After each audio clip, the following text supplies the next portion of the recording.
Hello Madridistas, and welcome to this live training session coverage from the Palm Beach Gardens, I should say, in Florida. Joined today by Joe Rustling. Joe, welcome. Hi Jack, very happy to be here. Yes, looking forward to the game next week. Obviously, last night overcame a tough opposition with 10 men, did very well. We're starting to see some of Xabi Alonso's future plans potentially coming into fruition.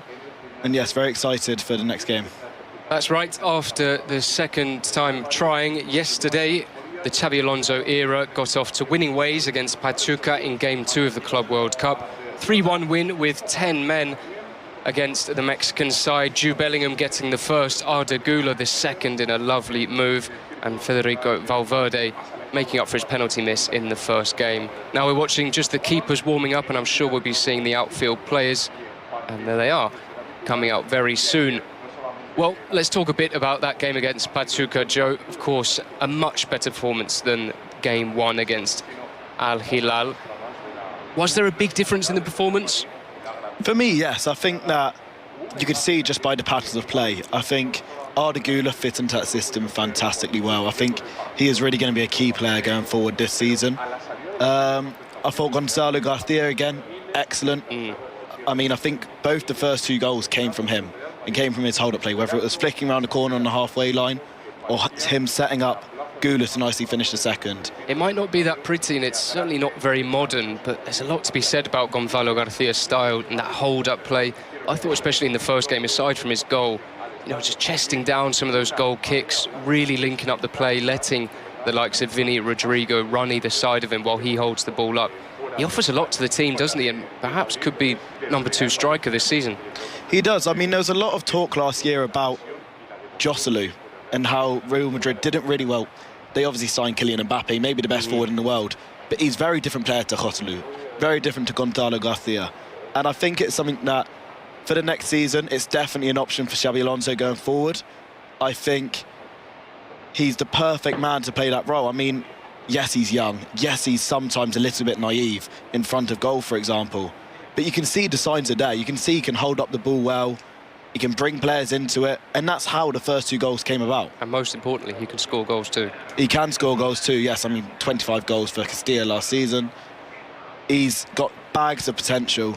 And I think this tournament might be one to catapult him into the framework for Xabi Alonso. Well, it doesn't look like we're seeing Kylian Mbappé in training. Of course, he's still recovering from a bout of gastroenteritis, and that could mean even more minutes for Gonzalo Garcia up top for Xabi Alonso's team. Well, I was going to ask you for a man of the match, standout player from the game against Pachuca, but I think I can guess your answer. For me, Arda Guler. Yeah. I think he was fantastic. I think, for me, Real Madrid are a better team when he's in the starting 11, when he's linking up. I think that he connects the middle and front line so well. I think that might have been something missing last season. Obviously, you had the three star-studded attackers of Rodrigo, Mbappé, Vinicius Jr.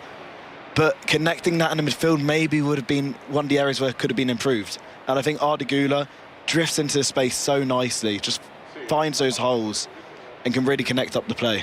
It is strange because in the press conference before the game, Xabi Alonso was asked about Arda Guler, and he said that he agreed with the journalist that asked him the question that Arda has to play on the right, getting closer to the ball, staying on that right-hand side as a winger, if you like. But he kind of fooled us all. Started him in the centre of the park, whilst Fede Valverde was starting out on the right-hand side, and to great effect. And we've seen him play through the middle.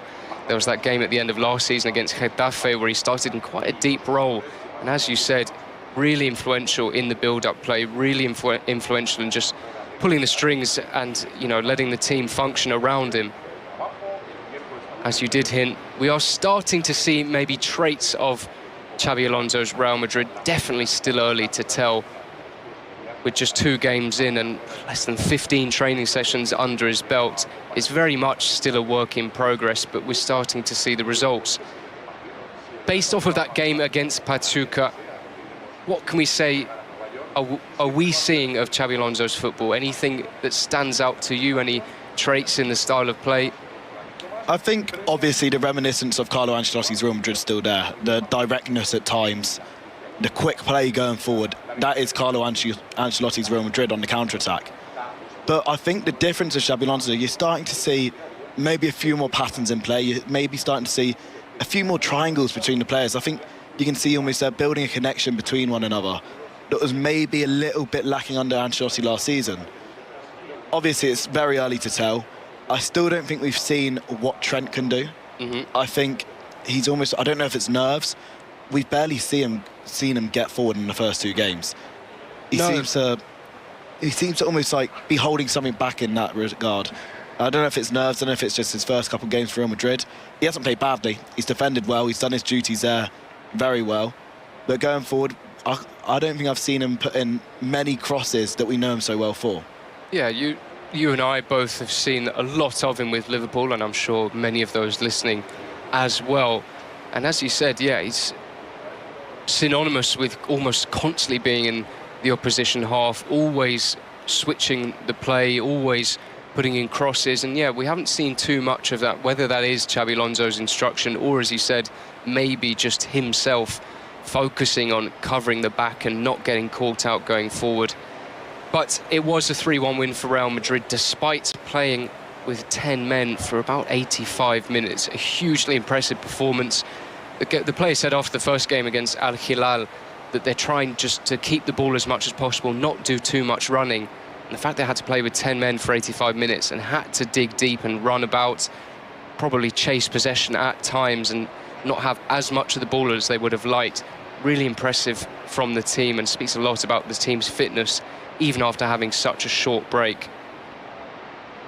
Elsewhere in the FIFA Club World Cup, Man City beat Al Ain 6-0. Salzburg, Real Madrid's next opponents, drew a stalemate with Al Hilal. Juventus 4-1, Wydad Casablanca, and then a goalless draw between River Plate and Monterrey. Fluminense beating Ulsan HDFC 4-2. And Real Madrid somehow avoided another South American upset. It seems like this tournament we're just seeing the South American, especially Brazilian teams, causing all sorts of upsets, and it's been very entertaining so far, the Club World Cup. It's been different. I've enjoyed it. It is different. It's a different tournament that I think I've seen in my lifetime. Very different to the Intercontinental Cup that we see on a yearly basis. It feels like, obviously nothing else can feel like a World Cup, but it has that feel when you see underdogs like Botafogo beating PSG. That gives you almost that feeling of when a big gun loses in a World Cup group stage. And we're seeing these teams be competitive. There was a lot of talk before the tournament. What will the group stage will it be like? Will the European teams just run away with it? But we have not seen that at all. And we have seen PSG lose, who won the Champions League last year. If they can lose, anyone can lose. Seen Chelsea lose to Flamengo. All sorts of upsets in the competition. Thankfully, not so far for Real Madrid, apart from that opening draw against Al Hilal, who were, it must be said, very, very impressive against Los Blancos. Next up, though, is RB Salzburg, the Austrian champions. And I know you've done your homework, Joe. I always do. What can you tell us about RB Salzburg? Well, we obviously saw them in January in the Champions League, in the group stages. Real Madrid very comfortable that day, 5-1 victors. But obviously, they're known as being the dominators of their division in Austria. Obviously not one of the most lucrative divisions in Europe, but they've done enough to qualify for this tournament, which is a testament in itself. They've been relatively impressive so far in the group stages. I mean, getting a point against Al Hilal is a great result for them, I think, considering how impressive they were against Real Madrid, which shows that this next game is not going to be any walkover at all.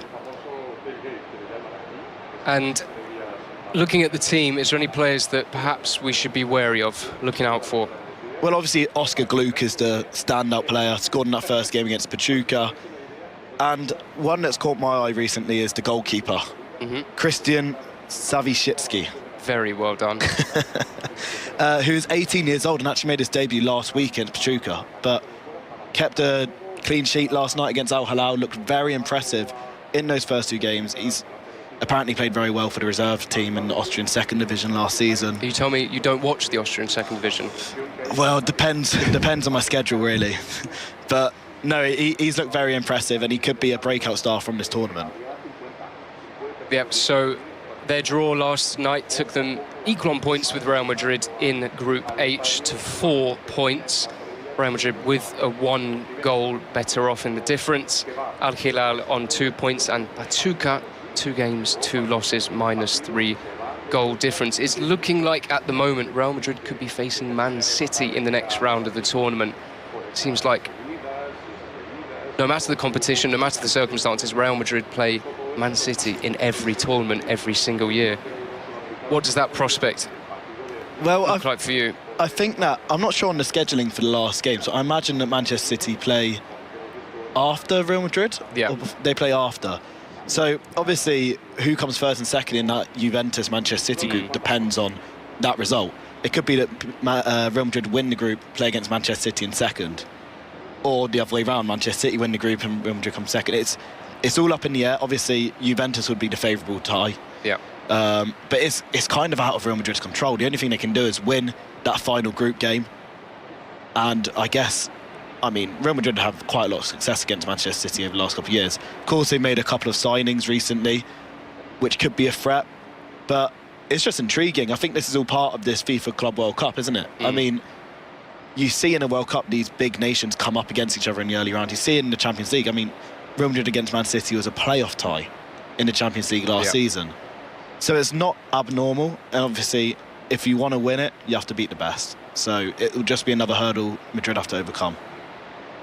Looking ahead to Real Madrid's next game against RB Salzburg, we're seeing players come back from fitness, likes of Camavinga, Ceballos too, all coming back into the fray. Would you make changes? Antonio Rudiger too, now fit after his operation. Eder Militao. Would you make changes or keep that team that's pretty much been the same in the first 2 games? It's a difficult one, because this is always the debate when it comes to these sort of competitions, is that... Do you prioritise fitness? Do you prioritise fitness, or do you prioritise consistency and getting a rhythm? And I think with it being the new Xabi Alonso regime, I think consistency is more important than anything. Obviously, the heat is tough. We heard Jude speak last night about the pitches being tough to play on as well. Yeah. But I think they have to prepare to play against a very good team in that last 16. It will be either Juventus or Manchester City, most likely. And that is absolutely no easy fixture. And they need to prepare, and I think the best way to prepare is to get this system going, get back into the rhythm of it. They haven't played... Obviously, that Al Hilal game was getting started. Yesterday was with 10 men. That to adapt very well, but maybe wasn't how Xabi Alonso ideally wants to set up. Yeah. I think they need one more game, one more 60, 70 minutes in the tank, get the job done, win the group, and then maybe bring on some players to rest.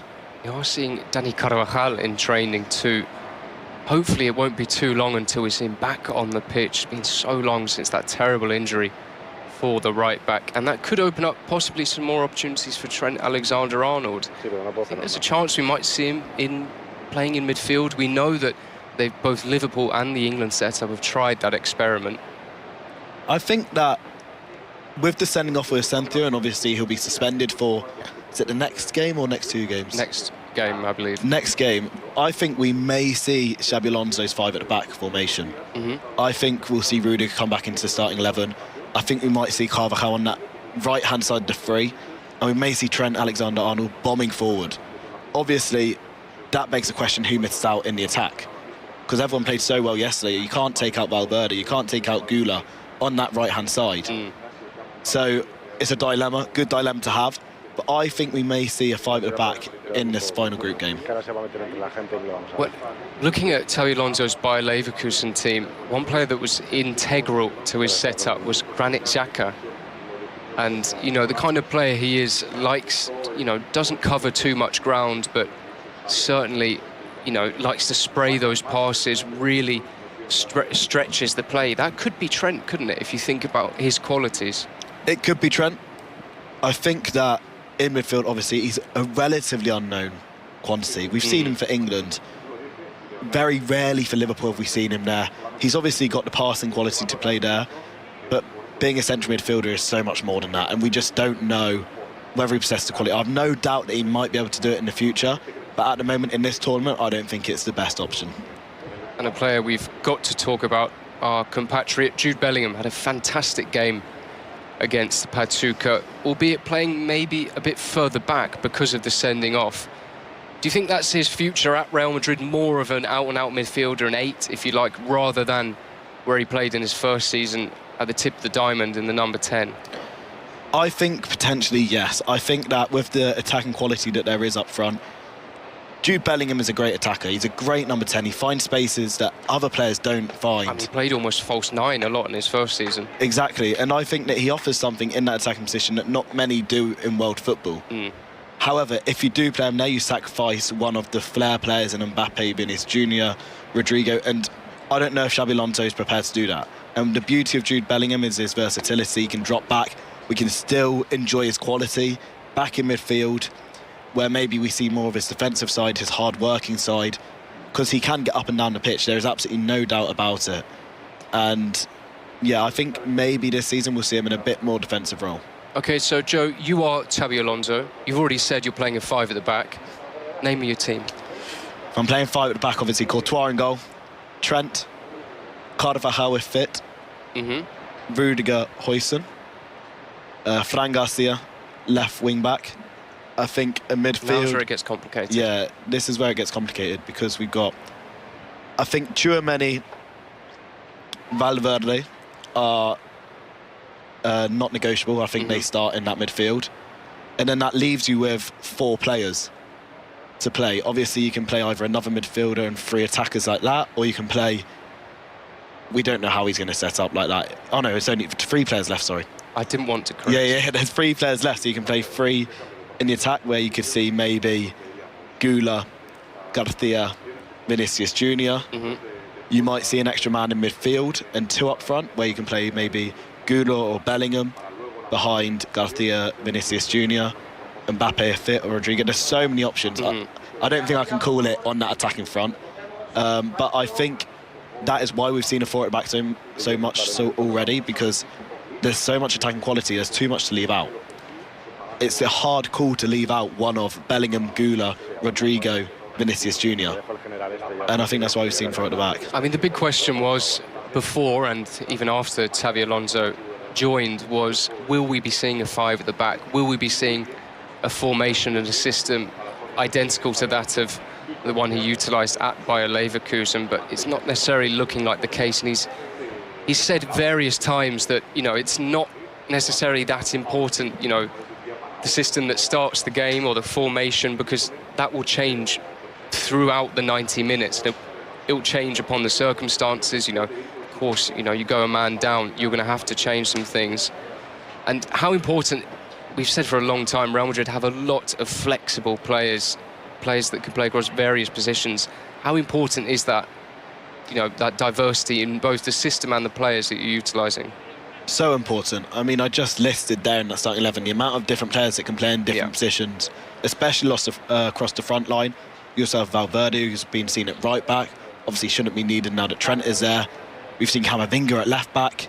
We've seen Tchouaméni at centre back, who's been brilliant at centre back. Exactly. So I think that we could see so many options. We might even see in that back 5 Tchouaméni drop into that back 5 so that he can utilise maybe Valverde and Bellingham as a 2 in midfield. There's so many options because of the versatility of all of these players, and I think that might have been the transfer strategy over the last few years, by young, versatile players that can work well in any system. Well, we've just had the final whistle from our producers. That's all from us, but be sure to watch